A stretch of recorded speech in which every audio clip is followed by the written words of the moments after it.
Smart Thinking by Art Markman. Chapter 2: Creating Smart Habits and Changing Behavior. The mind is designed to think as little as possible. Habits are created by consistent mapping and repetition. Habit change requires replacing bad habits with good ones. I'm typing this book on my computer using a QWERTY keyboard. The name comes from the arrangement of the first 6 letters on the top row keyboard. I learned to type back in 8th grade.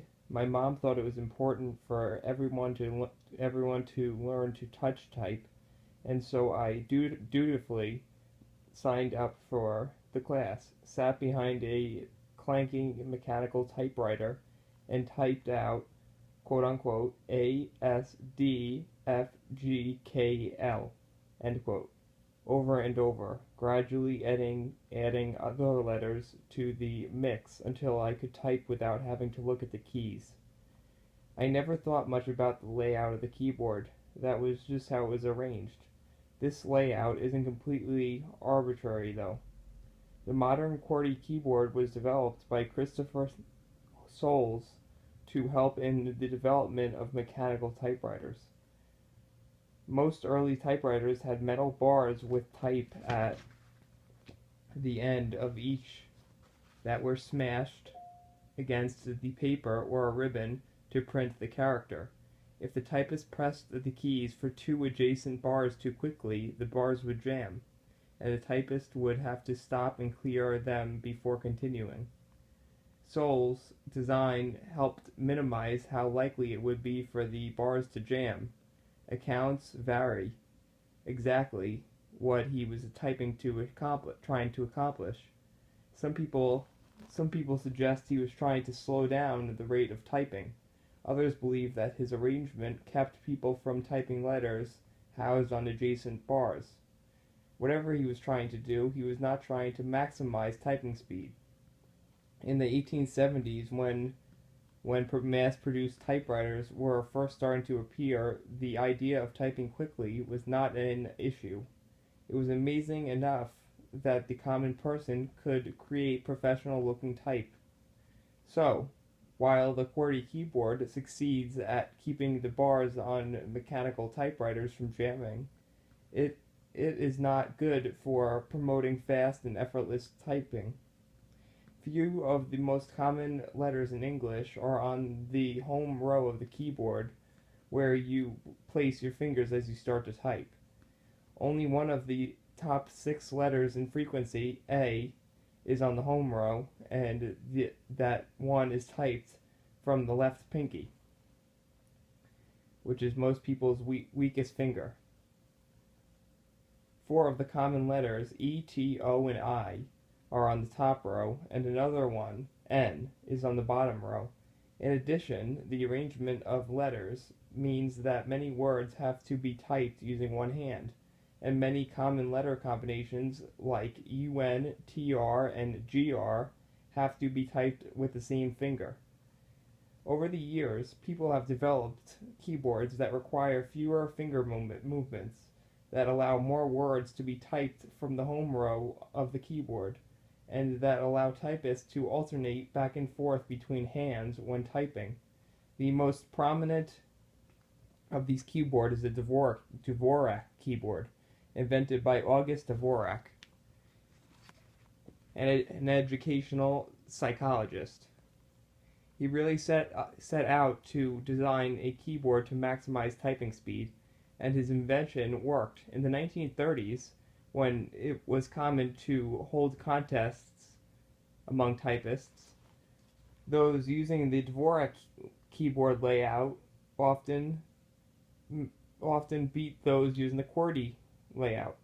Despite the success of his design, few of us type on the Dvorak keyboard. Instead, the QWERTY keyboard has remained the standard. The story of keyboards is a classic example of path dependence, a decision made early on for one reason. Keeping keys from jamming influences behavior long after the reason is irrelevant. After all, most of us type on computers that don't have bars that jam. In addition, there is software on most machines that will allow you to remap the keys in your keyboard to the letters they type, so that the keyboard on your computer could be using the Dvorak layout starting today. But you probably won't change your keyboard input to the most efficient Dvorak key system, and you probably shouldn't. There are lots of factors that contribute to path dependence, but I'm interested in just one here: habit. Even though the Dvorak keyboard layout might allow me to type faster than I do eventually, I have already developed habits for typing on a QWERTY keyboard, and this is a great habit to have. My handwriting is slow and impossible to read, but I can type fast enough to keep up with what I am thinking. So, being able to type without thinking about the letters is a good thing. I am reminded of the value of his habit when I travel abroad. A few years ago I was in Germany. The standard keyboard in Germany swaps the location of the Y and Z keys relative to the QWERTY keyboard. On a German keyboard, if you use the familiar movements try to type the word quote-unquote "you," it will come out Z-O-U, Zao. As a result, when using a colleague's computer in Germany, I had to stop every words and retype. I found it difficult and frustrating to use the keyboard because I had to start thinking about typing, when usually I can just think about what I want to say. That is the essence of smart habits. The cognitive system is designed as much as possible not to think.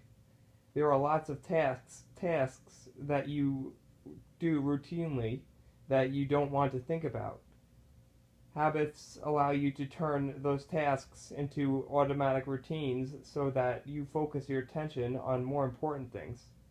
To get a feel for how widespread a habit is in your life, think about the typical day. The alarm goes off, you wake up groggily and stumble to the bathroom. You brush your teeth, shower, make some coffee, and pack your things to leave the house. You drive up to work, park, and walk through the halls to your desk. You fire up your computer and check your email for the first time during the day. It is barely 9:15 in the morning, and already your life has been dominated by habit. Really?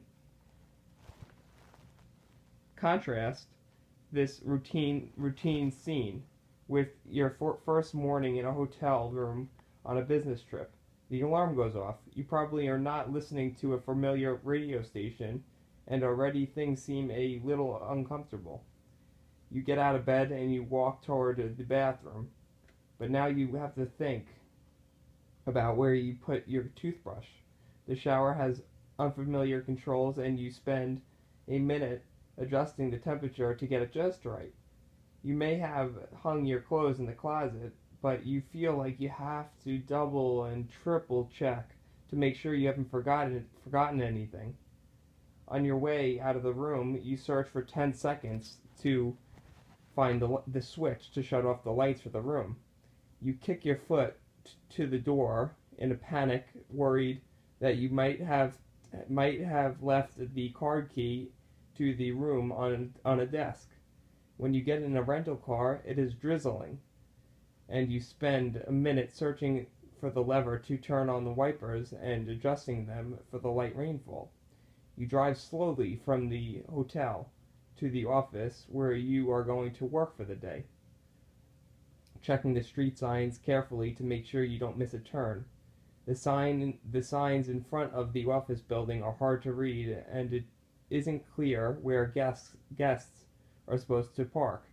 You ask someone in the lot where, when you get into the building, you have no idea where to go. You check in with the receptionist and wait in the lobby. After a few minutes, someone comes by and leads you to the room where you have your first meeting.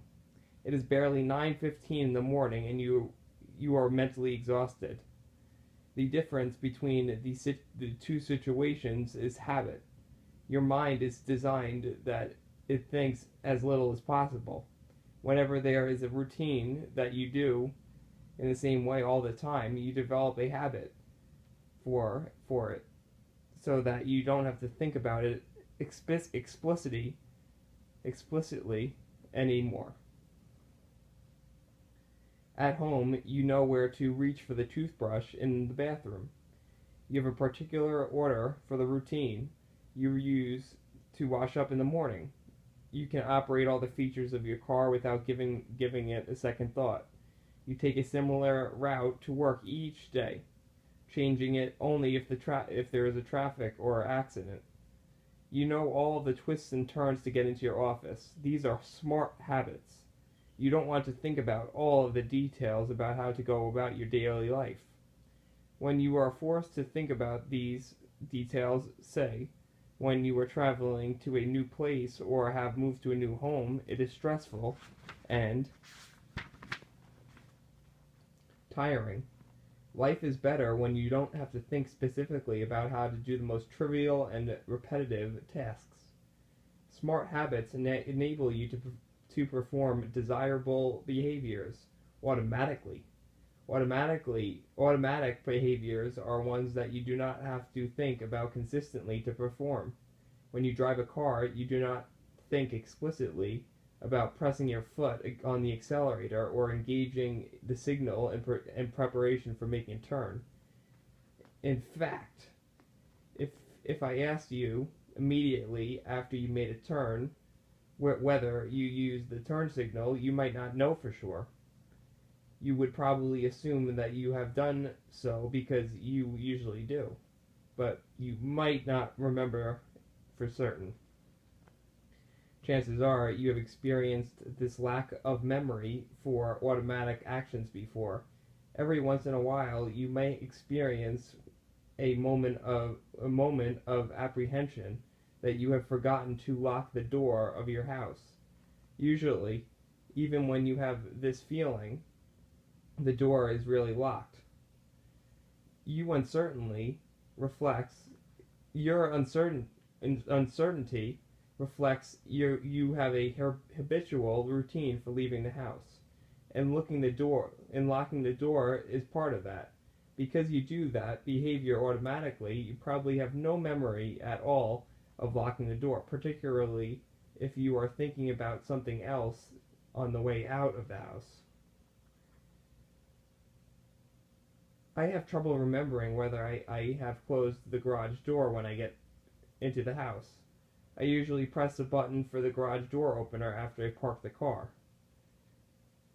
But I'm often thinking about something else at the time. For a long time after moving into my house, I would have to pop my head back into the garage to make sure the garage door was closed.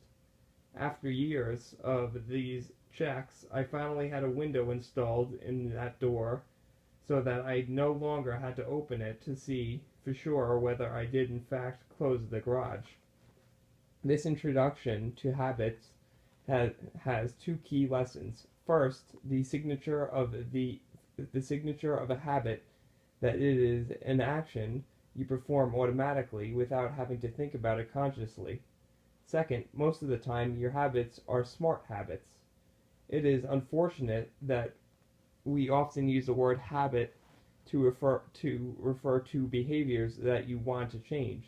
Without habits, our lives will be frustrating daily focus on most daily basic tasks of life.